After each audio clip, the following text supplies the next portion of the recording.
Hello guys, what's up? What's going on with you guys? It's your boy here once more at the GWD podcast. I'm so glad for this new week and I'm grateful to God for all that has been happening so far with the podcast and where He's leading us so far. If you haven't subscribed, I invite you right now to go ahead and hit the subscribe button and hit the notification bell so that you can be informed every time we drop a video.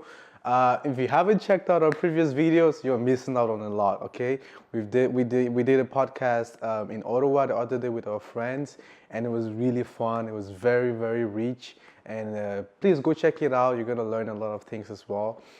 Today, it's not going to be long because I'm going to set an introduction for something we might talk about for a few more episodes, and it's really about the story of Solomon. This is something that God has been teaching me. It's a story that I've been learning about recently. God has been really shedding some light into it, and I want to share with you guys, and I really want to shed some light on it. So we're going to explore that. Why did King Solomon, what led him to backslide, But before that, we're going to pray. Lord, thank you for this time. Thank you for today, for this new week. Thank you for the opportunity to present your word through this podcast. Thank you for what you've put on my heart. Thank you for all those who are following me.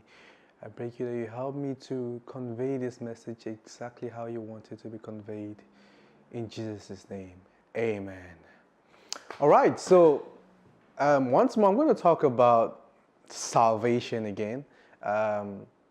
Like I said, that's going to be the theme of this podcast is really about salvation. And so everything that will be done will be around that. Well, the title of what we're going to explore is really about chasing after the wind, or let me say vanity in the way Solomon says it. It really explores the idea that the world has nothing to offer to you. The world has nothing to offer to me. It's really like chasing after the wind. It's very empty. So Solomon, I'm gonna go through a little introduction of, Solomon, how did he get into the picture in the first place? So for those who don't know, Solomon is King David's son. He was anointed to be the next king of Israel, and he was this king that found favor in God's eyes, and God asked him, ask whatever you want and I'll give it to you. And he asked God for wisdom, and God gave him wisdom, and on top of that, God gave him wealth and honor among the nations and all of that. So that's pretty much King Solomon, the man who found favor in God's eyes, the man who loved God. If you explore in the first 3 chapters of First Kings, you're going to see how he gets into the picture, how King David, right, made sure that Solomon was the one who took the throne and not his brother Adonijah, who was trying to do a coup and take the throne. All right, so without wasting any more time, we'll get into it. All right, so we already established how Solomon was this very intelligent guy and found favor in God's eyes, and basically God blessed him with so much wisdom. People came from all over the earth to hear his wisdom. He wrote so many proverbs, wrote so many songs. And I want to take you guys to an interesting side of his side that we don't really explore as much, and which is found in Ecclesiastes, all right? This is him at the later stages of his life, right, when he's much older, and he's giving us an insight into what was going through his mind after we kind of saw his downfall, the way he was led astray by women, right? If you read in 2 Kings, if I'm not wrong, 8 or 7, you see how after he had built the temple for God, do all these great things, he started marrying many women, and and the women started leading him astray, leading him to worship, their idols and their gods. And so it was kind of interesting to me, like, why? Like, 1,000 women is kind of a lot, right? So why? And in Ecclesiastes, it kind of sheds some light into what he was trying to accomplish. Because you would ask yourself, why would someone who had everything and who had found favor in God's eyes throw all of that away just to, why would you throw all of that away? Why would you depart from that and worship other gods? Why would you be enticed by women, right? But you kind of see how he got into that trap, like what led him to that path in Ecclesiastes. We're not going to talk about all of it today. We're just going to do the introductory part. We're going to read Ecclesiastes chapter 1 so that it makes sense. First of all, we know it's Solomon because in Ecclesiastes 1 verse 1 it says, the words of the teacher, son of David, king of Jerusalem. David only had one son who was king of Jerusalem, and that was Solomon.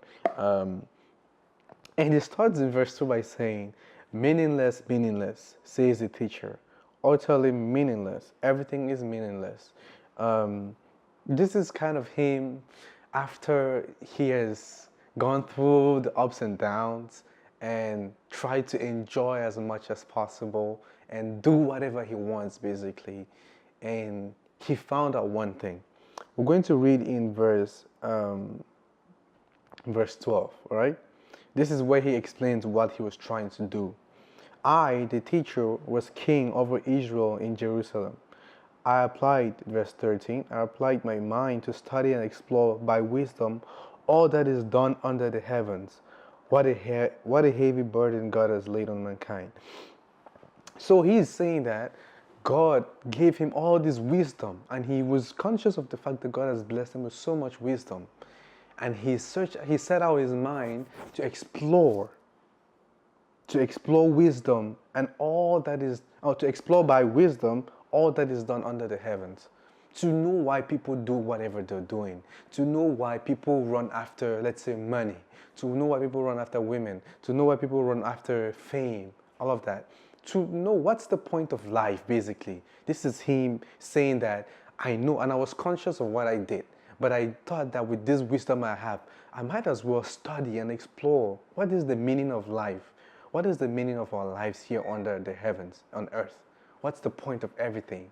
And that's kind of an insight into what he was searching for, what he was trying to accomplish. So this is basically what he told himself. Because in verse 16 he says, I said to myself, look, I have increased in wisdom more than anyone else who has ruled over Jerusalem before me. I have experienced much of wisdom and knowledge. And so I want to explore what's the point of life, basically. That's a code word for saying, what's there out of just knowing God? Like, what is there in the world? What does the world have to offer? What's the point? Is life about pleasures? Is life just about working, like every day going to work and just trying to, succeed, gain as much wealth as possible, have a family, work? Is life just about, is life just about paying rent? What's the point of life? That's what he was trying to explore. Like, what are we supposed to do on earth apart from knowing God, apart from serving God, apart from belonging to God? What is there? What other pleasure is there, basically? And that's the same question I want to ask you. You might have been asking yourself the same things. You might have told yourself the same things. Look, life is short. I might as well enjoy life right now. I might as well get a girlfriend, and I might as well, get this job that I've been longing to have. This high-paying job. I'm going to build an empire. I'm going to be a billionaire. I'm going to be a millionaire. You might be telling yourself all these things. I'm going to be a famous artist. I'm going to be so famous on social media. I'm going to have 1 million followers. You might be searching for these things. You might be searching for degrees. I'm going to get my PhD, and then I'm going to be respected by my family. I'll be respected in society because I have a PhD. My question to you is, what exactly are you searching for in life? Have you discovered why you are even here on earth? What exactly are you searching for? Are you chasing after the wind, just as Solomon is saying? What exactly are you looking for? Are you just looking for money to pay the next rent? Or are you just looking to enjoy life? To party all night until you're out of your mind, to drink your mind out, to drink until you're drunk, to smoke all the cigarettes in the world? What are you looking for exactly? What are you searching for? What's your purpose on earth? After all of this, then what? Have you ever asked yourself, okay, after I've gained the PhD, after I've partied, after I have this girlfriend, after I've done this, I've done that, what?